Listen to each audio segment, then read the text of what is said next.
JFK Airport, New York. The departure hall was packed when a woman suddenly screamed, pointing at a bearded man near the gate. "He's a homeless thief!"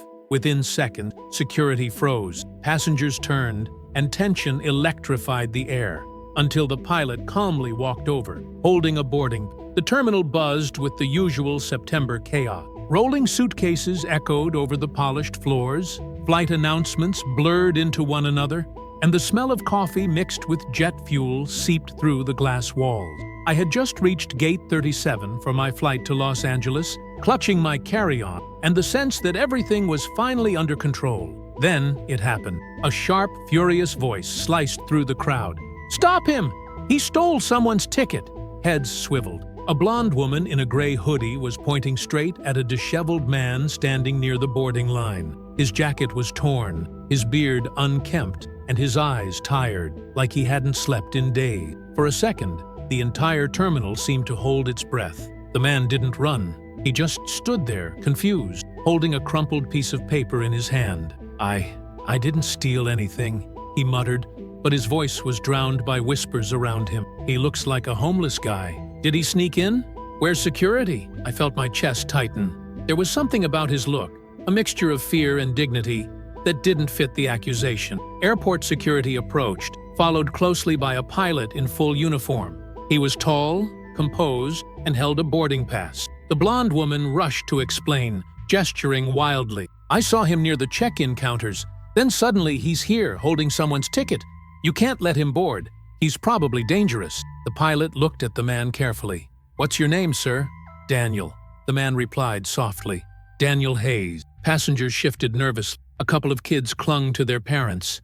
And I didn't know why, but I felt something big was about to unfold. The pilot glanced at the boarding pass in his hand, then back at Daniel. "Interesting," he said, in a calm, controlled tone. "Because this ticket belongs to Daniel Hayes." The terminal exploded in murmurs. The woman's face went pale, and Daniel, for the first time, lifted his eyes from the ground. The pilot's words rippled through the gate like a hush after thunder. "Because this ticket belongs to Daniel Hayes." The woman's mouth clamped shut, the crowd angling to see, to judge, to pick a side, before the next announcement swallowed our attention. I felt the pull to look away, to let airport life return to its hypnotic rhythm.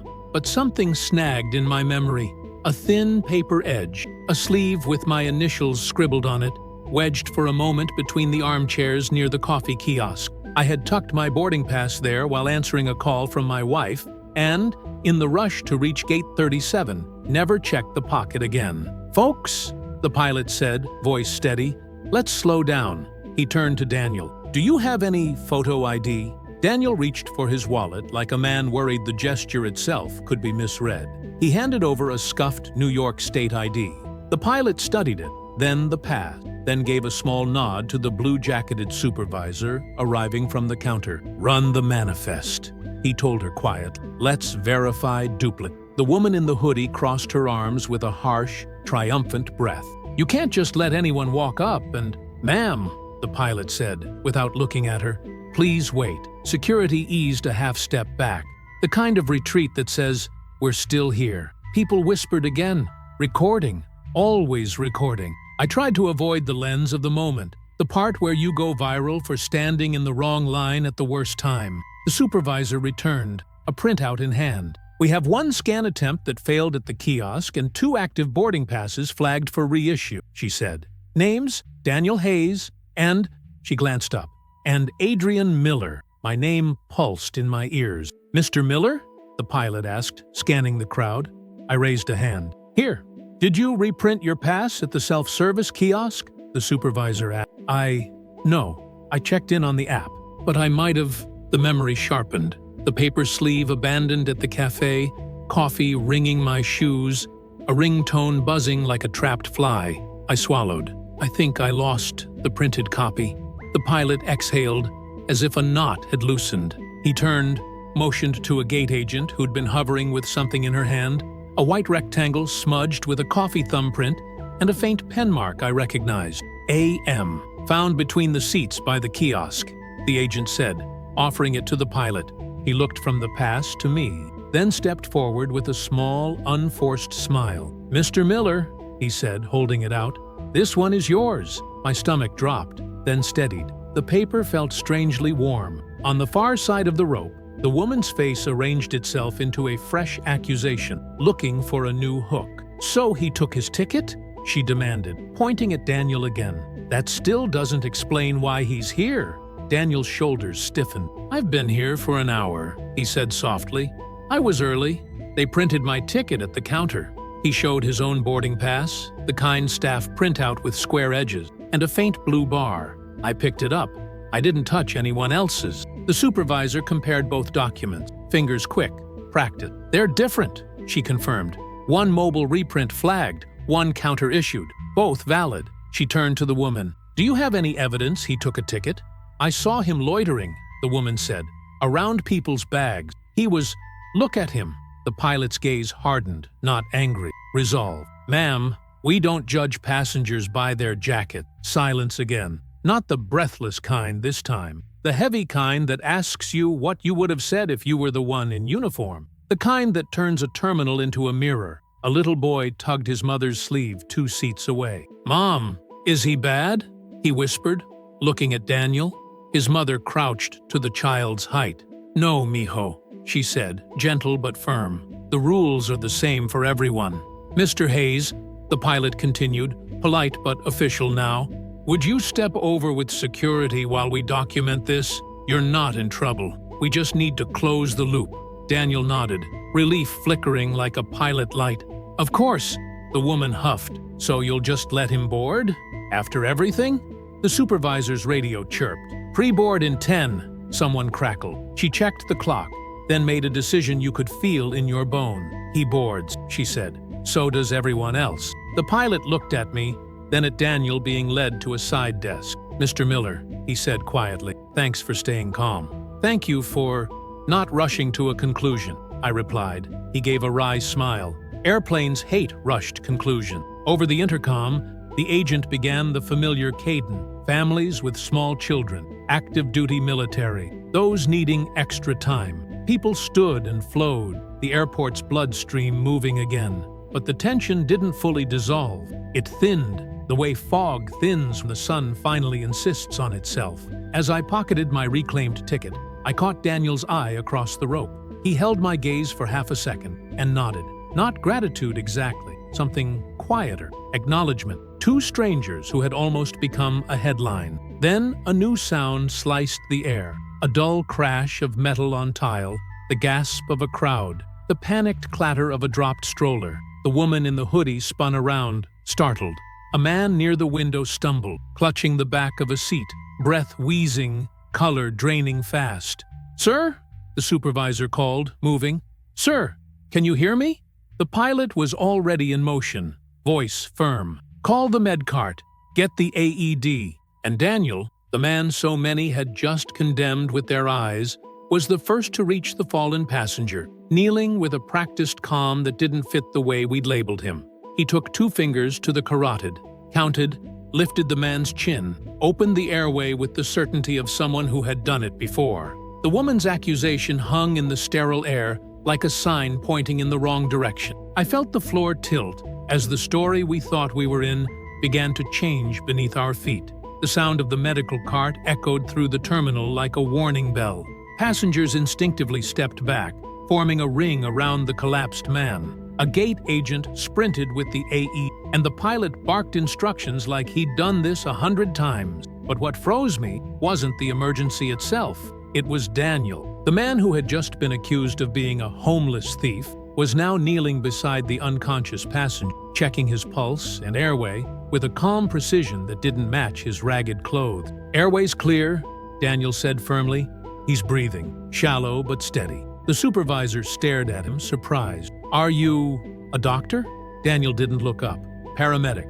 FDNY, until 3 months ago." The crowd reacted like a wave crashing. Whispers, gasps, someone muttering, "No way!" The blonde woman in the hoodie took a nervous step back, suddenly less sure of her accusations. The pilot crouched beside Daniel. "What happened?" "He's probably hypoglycemic or had a panic-induced episode," Daniel replied. already checking the man's wristwatch for medical alerts. See this bracelet? Diabetic. He probably skipped a meal before the flight. An older woman near the window spoke up. He was sitting alone for a while, looked pale, but no one noticed. Daniel nodded. Good observation. He called over his shoulder to the gate crew. Get some juice or glucose gel now.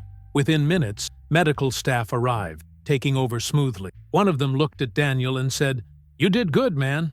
Want to ride along?" He shook his head. "Nah, you've got it." The unconscious passenger was stabilized and wheeled away to applause. Not loud, but genuine. And for the first time since the accusation, people looked at Daniel not with suspicion, but with respect. Then the pilot stood up and addressed the crowd, his voice clear. "For the record, Mr. Hayes just helped save a man's life. Let's remember how quickly appearances can deceive us." The woman who had accused him turned beet red. She tried to blend into the crowd, but it was too late. Eyes were on her now, not him. Daniel finally stood, brushing off his hands. He wasn't smiling. He wasn't triumphant. He just looked tired and human. I stepped closer. "You didn't hesitate," I said. He shrugged. "When someone collapses, you act. Doesn't matter what they thought 5 minutes ago." He started walking toward the waiting area, but the pilot stopped him. "Mr. Hayes, wait." He extended his hand. "Thank you. Truly." Daniel shook it. For a moment, the noise of the terminal faded, and something like dignity returned to him. And then the gate agent's voice rang out, "Ladies and gentlemen, boarding for Flight 224 to Los Angeles will begin shortly. Please have your boarding passes ready." As passengers began lining up again, the atmosphere had shifted entirely. What started as an accusation was now a story no one would forget. What would you have done if you were there? Would you have trusted your instincts or the crowd? Tell me in the comments below. Boarding began with the soft choreography every frequent flyer knows. Strollers folded at the jet bridge, backpacks bumping elbows, the hush that falls when you finally cross the aircraft threshold. I stepped into 15C. Daniel took 17A by the window. The pilot from the gate paused at the door to greet passengers, his voice steady, his presence still a tether. The woman in the gray hoodie slid into 16D, aisle seat, eyes forward like she could outpace the memory of what she'd said. Her jaw was tight, her hands tighter. No one spoke to her. The cabin felt like a jury that had decided, then realized judgment carries weight. We pushed back under a rinsed blue New York sky. As the engines rose, the city grew small enough to forgive and too big to control. When the seatbelt sign chimed off, a flight attendant, Serena, by her name tag, stopped at 17A. "Sir," she said to Daniel, voice low, "the captain asked me to make sure you're okay. We're grateful." Daniel nodded. "I'm fine. Just tired." Serena hesitated. "Anything you need?" He looked out the window. "A second chance?" Then he half smiled to show he didn't mean to make it heavy. But it was heavy anyway. I turned slightly in my seat. "You said FDNY," I began. "Why, 3 months?" He kept his eyes on the wing. "We had a call in Brooklyn. Apartment fire. I was first in. Dad and a kid. We got them both, but..." He stopped, throat working. The smoke stayed in my head. Couldn't sleep. Couldn't walk past a stove without hearing alarms that weren't there. "PTSD?" I asked softly. "Officially. Extended leave. Unofficially. I ran out of leave, and then out of rent." He shrugged. "My landlord didn't wait for the paperwork that never finished. So I started volunteering nights at the shelter where I sometimes crashed. Kept practice fresh. Kept me useful." Serena's hand landed on the seat back. "You're flying to LA for work?" "For a shot," he said. "County Hospital has an opening. A friend put my name in the pile, but I didn't have the money to look like a candidate. So I look like this." He tugged the frayed sleeve, not apologizing, just naming it. "Still know how to start a line, still know how to count a pulse in the dark." From 16D, the woman turned, pulled by something she didn't expect to feel. She stopped, swallowed. "I shouldn't have..." At the gate, he met her eyes. "We're all wired for alarms," he said gently. "Question is which ones we answer." She blinked quickly. "My wallet was stolen last month. I've been jumpy." "That's an explanation, not an excuse." Her voice weakened. "I'm sorry." He nodded once. The apology sat between them like a fragile thing with a heartbeat. The beverage cart arrived. Ice clinked. Serena offered waters. When she reached Daniel, she slipped an envelope onto his tray. Airline stationery. From the captain, she said. Inside, a meal voucher for the connection, a simple handwritten line for the road back, CPTER, and a second slip I didn't expect. A neatly folded gift card from the airline's employee fund. Daniel stared at it as if it might evaporate. "I can't," he began. "You didn't ask," Serena said. "We're offering."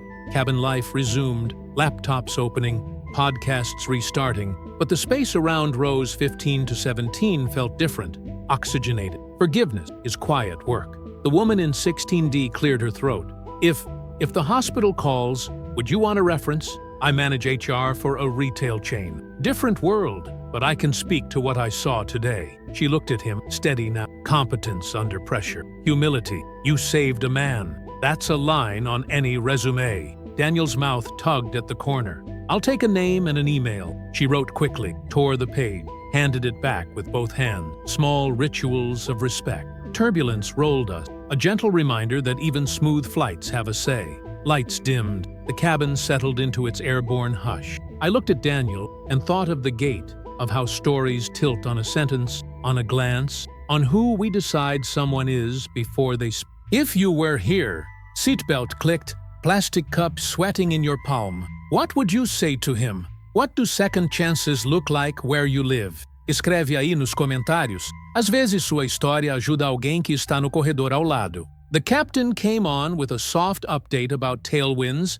and an early arrival. When he signed off, the intercom popped again, and for half a breath, the cabin waited like it did at the gate. What came next would decide whether today ended as a good story or as a turning point. We landed in Los Angeles beneath a sunset sky, the kind that turns airplane windows into stained glass. As the wheels kissed the runway, a ripple of relief moved through the cabin. People reached for phone, bags, new lives waiting beyond the jet bridge. But for a few of us, the flight had become more than transportation. It was transformation. Daniel waited until the last group stood before gathering his worn backpack.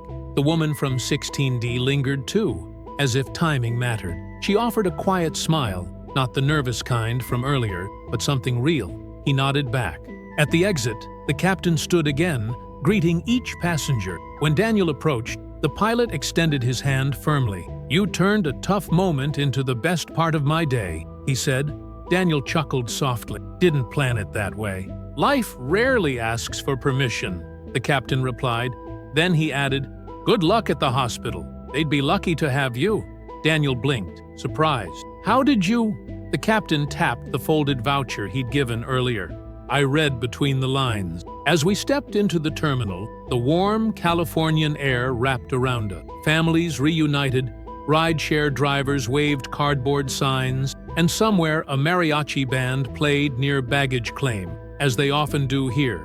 It was chaotic, loud, alive. Then, something unexpected happened. Near the arrivals board, a woman in business attire approached Daniel. "Excuse me, Daniel Hayes?" He froze. "Yes?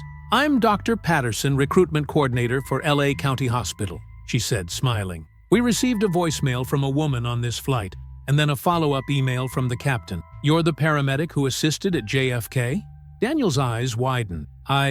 Yeah, that was me." She extended her hand. "We'd like to talk to you. A position opened up this morning. Your timing might be perfect." The woman from 16D walked up beside him, grinning shyly. "I may have sent that voicemail," she admitted. Daniel looked at both of them, half stunned, half emotional. "This is unreal." "It's real," Dr. Patterson said firmly. "And we're fast when we see someone we want." For the first time all day, Daniel let himself exhale fully. The man who had started the morning accused of theft was now standing at a gate that looked suspiciously like destiny. As people streamed past us, I stood back and watched. Airports are crossroads of flights, of lives, of chances. Some you board, some board you. Before disappearing into the crowd, Daniel turned back toward me. "Hey," he called.